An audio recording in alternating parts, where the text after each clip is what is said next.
Hello, my dears. How are you all? Welcome back once again to this beautiful platform, Science Wala AR.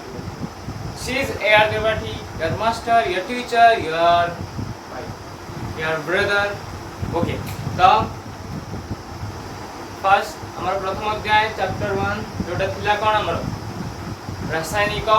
प्रतिक्रिया और रासायनिक समीकरण एगो कोन कहले हमें कंप्लीट कर देले भलो भाबरे पिला माने भाबुची तमे से चैप्टर को घाटी रही पूरा खतरनाक प्रो लेवल को नहीं आसी कारण मु इन डिटेल सब किसी पढ़े सब किसी डिस्कस करे जदि तमे माने मोर एक्सप्रेस शॉर्ट अर्थात गुटी ही वीडियो रे टोटाली मु से जो फर्स्ट चैप्टर हमर अछि से फर्स्ट चैप्टर को कवर करी सेटा जदि देखिन ताहाले फर्स्ट को कोन चेक करी भलो भाव से क्लास को अटेंड करी गुटी वीडियो रे सब टोटल क्लास ओवरऑल सेटा गुटे कोन तमरा माइंड मैप बा गुटे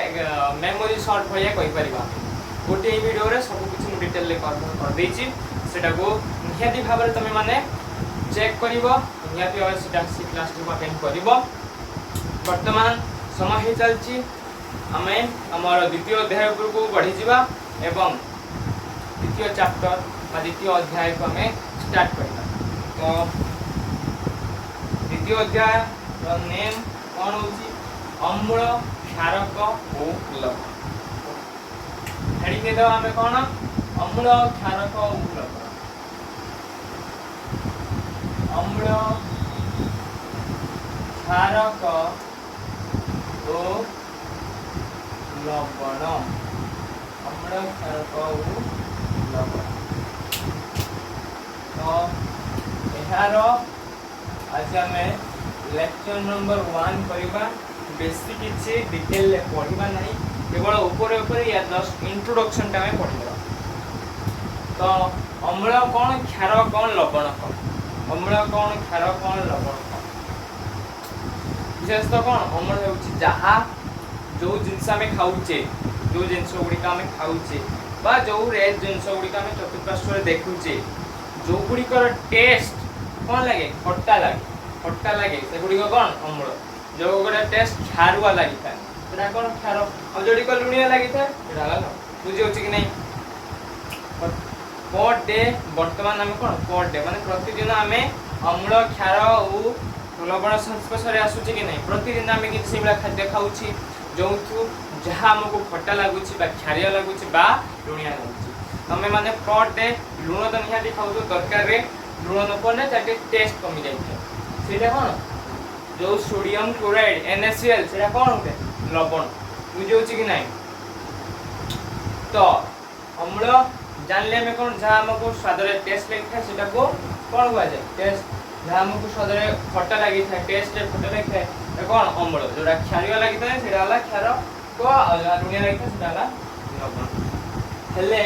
ए लवण आसीबो कि हमें किपरि लवण प्रकार करिया हां अम्ल तो ऑलरेडी थिबो जोडा फट लुणिया भावटा जो लवणटा आसी ना जेते बेले अम्ल और क्षारक परस्पर मध्ये प्रतिक्रिया करथान तले कोन करथान जे लवण तो प्रिपरेशन करथानती आउ कोन वाटर रिलीज होता बुझी होछि कि नहीं वर्तमान कहा को हमें अम्ल कहिबा माने से कोनोसी एक प्रोडक्ट जो अछि कोनोसी गुटे उपादान अछि सेटा अम्लीय बोली केमिति जानिबा तार किछि भी उपाय थिबो बहुत गुड़े उपाय अच्छी केमिति क्षार तार भी बहुत गुड़े उपाय अच्छी केमिति हमें ताको कोन चिन्हित करबा जे एटा अम्ल एटा क्षार केडा लवण बुझियो छी नै तो फर्स्ट मु देई होची अम्ल कोन फर्स्ट अम्ल कोन जहा हमको स्वाद रे खट्टा लगी थाए ताहाकु कोन कह जाए अम्ल कहा जाए ताहाकु अम्ल कहा जाए बुझियो कि नहीं आर पे एग्जांपल दे दवा हमें नित्यदिन यूज करते उदाहरण कोन विनेगार आ कोन हम पाकस्थले जो एसिड जो अम्लटा हम पाकस्थले कोन अछि सबुट पावरफुल एसिड सेटा नाम कोन हाइड्रोक्लोरिक एसिड जोड़ा कौन कौन से हमर HCl बुझियोची नहीं तो ये भलिया इत्यादि इत्यादि एउडी कौन सब अम्ल जाको जे स्वाद रे कौन खटा लागता वर्तमान हमें जानिया जे क्षारक काहे को कहले क्षारक का कहले हम कहि देले ऑलरेडी जहा स्वाद रे कौन क्षारिया ओके से लिखि दो हमें जहा हमको स्वाद रे क्षारिया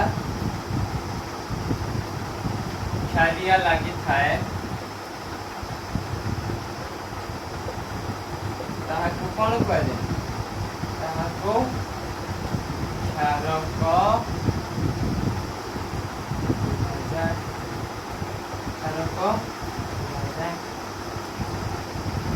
एग्जांपल शून्य पानी तार सिंबल कौन CaOH सोडियम हाइड्रोक्साइड NaOH बुझियोची सोडियम हाइड्रोक्साइड NaOH या हम कौन क्षार क्षार रे केते को उदाहरण शून्य पानी इत्यादि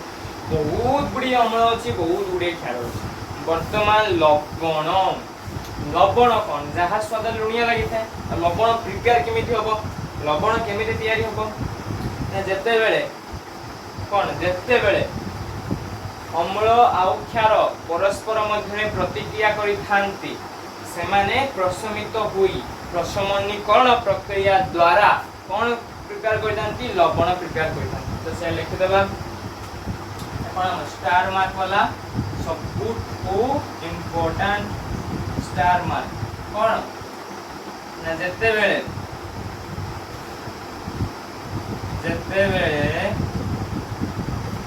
अम्ल कौनसी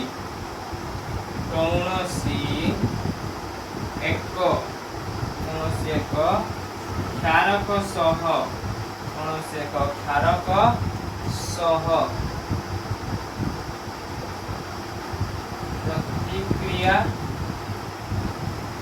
करी प्रशमनीकरण द्वारा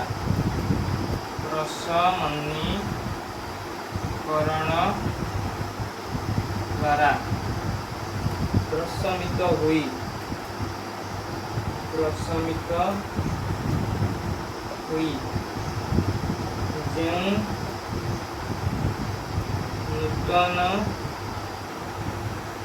पदार्थर उत्पन्न होता है जो नूतन पदार्थर उत्पन्न होता है ताहाको लवण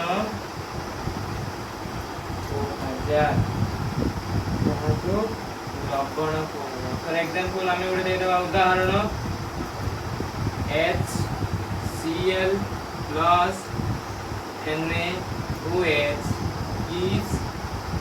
NaCl plus H2O बुझे लगी नहीं एटा गोटे कोन तार उदाहरण हे गला जते बेले हाइड्रोक्लोरिक एसिड सोडियम हाइड्रोक्साइड तो प्रतिक्रिया करि थाए कोन दे हमको NaCl सोडियम क्लोराइड जोटा हमर खाइबार सेटा प्रिपेयर कर आउ ता सहित किछि जल बाहरी थबा किछि वाटर रिमूव हेई थाए तो बुझेला कोन अम्ल कोन क्षार कोन लवण कोन वर्तमान अम्ल को चिन्हिबा केमिति केते गुडी प्राकृतिक सूचक अछि सूचक दरकार पड़ियो कोनोसी गोटे जिंस कोनोसी गोटे पदार्थ सेटा अम्लीय कि क्षारीय कि लवण केमिति जानि दरकार त पड़िबो किछि कोन सेटा केते प्राकृतिक सूचक अछि आ केते कोन रासायनिक सूचक अछि चिन्हिबा केमिति तो कोन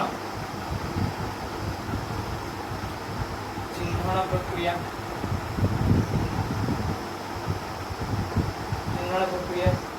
दीटा प्रक्रिया है पारे दीटा प्रक्रिया आम कर परिबा प्राकृतिक सूचक द्वारा प्राकृतिक सूचक आउ कौन रासायनिक सूचक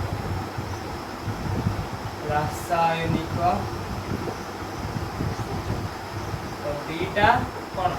प्रक्रिया जो दीटा प्रक्रिया को हमें यूज करके कहि परिबा जे कोनोसी उटे पदार्थ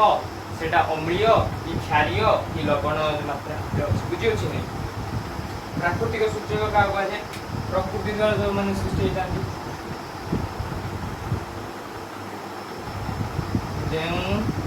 गुड़िक प्रकृति द्वारा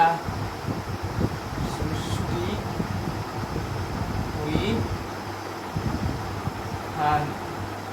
माने कौन प्राकृतिक और रासायनिक सूचक कौन रासायनिक सूचक कौन मनुष्य द्वारा बा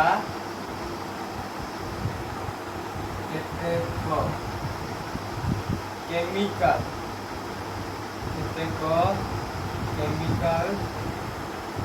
द्वारा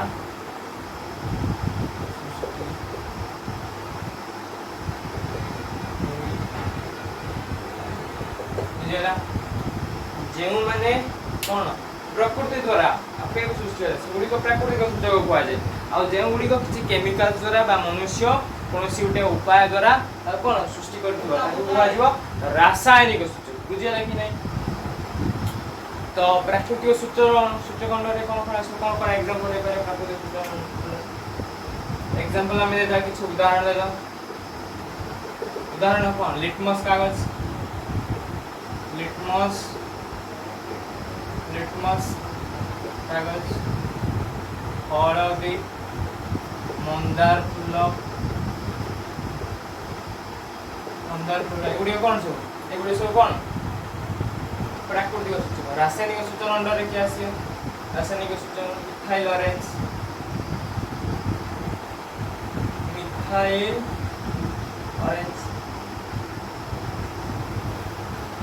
हेलन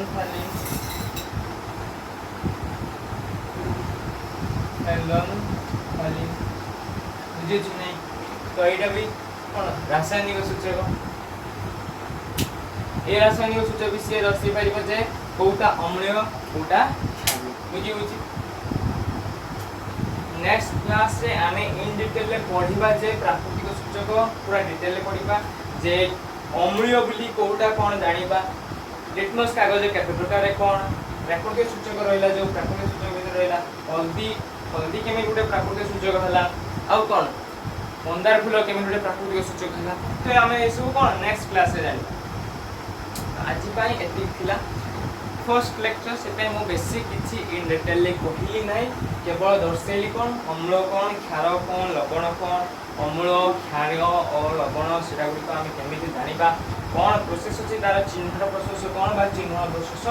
कौन प्रक्रिया कौन होय बुझी छि नाही एटा भी गुटे नोटन करनबा एग्जांपल बहुत शानदार एग्जांपल गुटे किछि न आसले एई एग्जांपल ला सबरे मन रखितो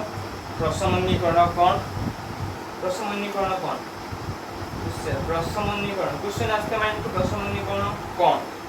नेक्स्ट क्लास को मदर पढ़िबी नेक्स्ट हम लेक्चर नंबर 2 जतले आसीबो और कौन लेक्चर नंबर 2 जतले आसीबो सेते बेले मु पढ़ेबी जे प्रसमनीकरण कौन हमें क्लास 7 ले ऑलरेडी पढ़ी के आसी जे प्रसमनीकरण कौन तथापि मु लेक्चर नंबर 2 रे रिकॉल करे देबी जे प्रसमनीकरण कौन प्रसमनीकरण प्रशमन हो कौन प्रशमन हो अम्लर अम्लीय भाव पड़ जाउथो क्षारर क्षारीय भाव पड़ डिस्ट्रॉय हो जाउथो सेटा को जे प्रशमनीकरण पूरे न्यूट्रलिटी आसुथो न्यूट्रलिटी तो सेटा को जे प्रशमनीकरण नेक्स्ट क्लास रे मु इन डिटेल भलो भाव रे बुझेबी जे प्रशमनीकरण कोन तो आजि पई एतिकी खाऊ नेक्स्ट लेक्चर नंबर 2 रे हमें इन डिटेल आउट टिके बढ़िबा नेक्स्ट हमें हमरो लेवल को ऑफ करके जीवा ऊपर लेवल बढ़े ऊपर को जीवा आउ इन डिटेल ले सब कुछ बुझिबा एमिति शानदार भाव रे खुशी रे रहू था एवं सब बेले पाई हस खुशी रे भरी की रहू था शानदार भाव रे पढू था ऑल द वेरी बेस्ट।